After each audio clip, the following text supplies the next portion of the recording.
ጃፓናውያን ለምን ህንዳውያን ወደ ቤታቸው አይጋብዙም?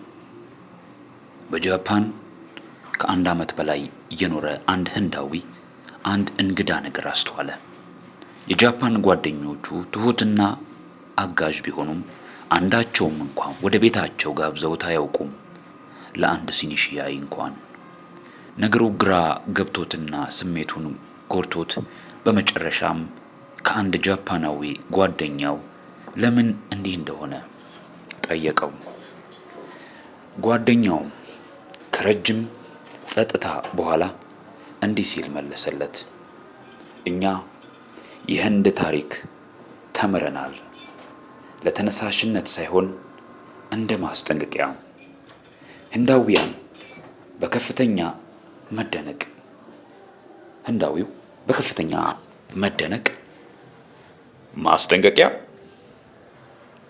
የህንድ ታሪክ እንደ ማስጠንቀቂያ ነው የሚሰጠው? እባክህ አስረዳኝ ሲል ጠየቀ። ጃፓናዊው ጓደኛው ጥያቄውን በጥያቄ መለሰለት። ህንድ ስንት እንግሊዛውያን ገዝተዋታል? ህንዳዊውም ምናልባት 10,000 የሚሆኑ ሲል መለሰ። ጃፓናዊው በሐሳብ ራሱን እየነቀነቀ በዚያን ጊዜ ከ300 ሚሊዮን በላይ ህንዳውያን አልነበራችሁም ሲል ጠየቀው። ታዲያ በህዝባችን ላይ ግፍ የፈጸመው ማን ነበር? እንዲገረፉ፣ እንዲሰቃዩ፣ እንዲተኮስባቸው ትዕዛዝ ተቀብሎ የፈጸመው ማን ነው? በድምፁ ላይ ቁጣ እየታየበት ጄኔራል ዳየር በጃሊያንዋላ ባግ እንዲተኮስ ትዕዛዝ ሲሰጥ ቅስቃሴውን ያሰበው ማን ነበር? እንግሊዛውያን ወታደሮች? በፍጹም ህንዳውያን ነበሩ። ለምንድን ነው አንድም ሰው እንኳን ጠመንጃውን ወደ ጄኔራል ዳየር ያላዞረው? አንድም ሰው በማለት ቀጠለ። እናንተ የምታወሩት ስለ አካል ባርነት ነው። እውነተኛው ባርነታችሁ ግን የነፍስ ነበር። ህንዳዊው ምንም ሳይንቀሳቀስ ድምፁ ጠፍቶ በሀፍረት ደርቆ ቆመ። ጃፓናዊው ጓደኛው ቀጠለ። ከመካከለኛው እስያ የመጡት ሙጋሎች ስንት ነበሩ? ምናልባት ጥቂት ሺዎች፣ ነገር ግን ለዘመናት ገዝተዋቸዋል። ሙጋሎች ህንድን የገዙት በቁጥራቸው ብዛት አልነበረም።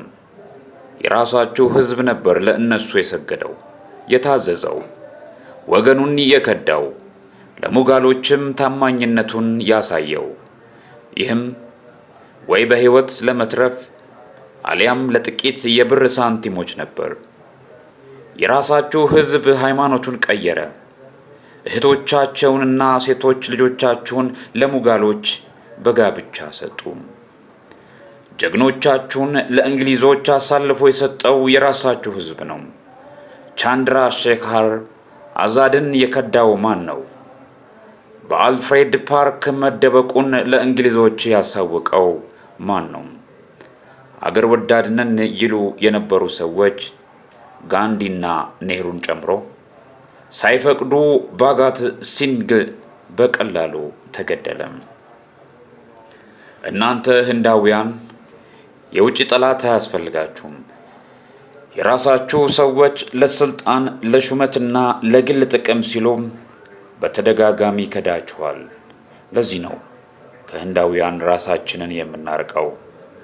እንግሊዞች ሆንግ ኮንግ እና ሲንጋፖር ሲመጡ አንድም የአካባቢው ሰው ሰራዊታቸውን አልተቀላቀለም። እናንተ ግን ህንድ ውስጥ የጠላትን ሰራዊት መቀላቀል ብቻ ሳይሆን አገልግላችኋል፣ አመለካችኋቸዋል። እነሱን ለማስደሰት የገዛ ወገናችሁን ገድላችኋል። እስከ ዛሬም አልተለወጣችሁም። ከታሪክ ምንም አልተማራችሁም። ለጥቂት ነፃ ኤሌክትሪክ ፍጆታም፣ ለአንድ ጠርሙስ አልኮል ወይም ለአንድ ብርድ ልብስ ብላችሁ ምንም ሳታስቡ ድምታችሁን፣ ሊናችሁን፣ ማንነታችሁን ትሸጣላችሁ። መፈክር ታሰማላችሁ፣ ትቃወማላችሁ። ነገር ግን ሀገር መስዋዕትነት ስትፈልግባችሁ የት ናችሁ? የመጀመሪያ ታማኝነታችሁ አሁንም ለቤታችሁ ለቤተሰባችሁ፣ ለሚስታችሁ፣ ለልጆቻችሁና ለሀብታችሁ ነው። የቀረው ነገር ሀገርም ሆነ ሃይማኖት ወደ ገሃነም መሄድ ይችላል። ይህንን ከተናገረ በኋላም ጃፓናዊው ጥሎት ሄደም። ህንዳዊውም በዚያው ቆመው ራሱን አቀርቅሮም ቀረም። ይህ የህንድ ታሪክ ብቻ ሳይሆን የበርካታ አፍሪካውያን ታሪክም ይመስላል።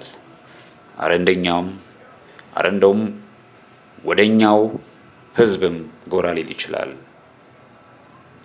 ስንቶቻችን የገዛ ወገኖቻችንን የገዛ የራስ የምንለውን ስጋዎቻችንን ለጠላቶቻችን አሳልፈን ሰጠን?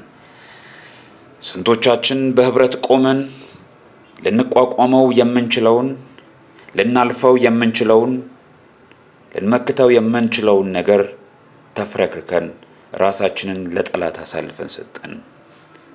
ስንት ሀብትና ንብረት ስንት ጸጋ ታቀፈን፣ ነገር ግን እርስ በርሳችን ስንጠላለፍ ኖርን። ስንትና ስንት ነገር። ይህ የህንድ ታሪክ፣ ይህ የጃፓኖች የሲንጋፖሮች ብልጠት ለኛ ብዙ ነገር ይነግረናል። ይህ ካልነገረን ምን ይነግረን ይሆን?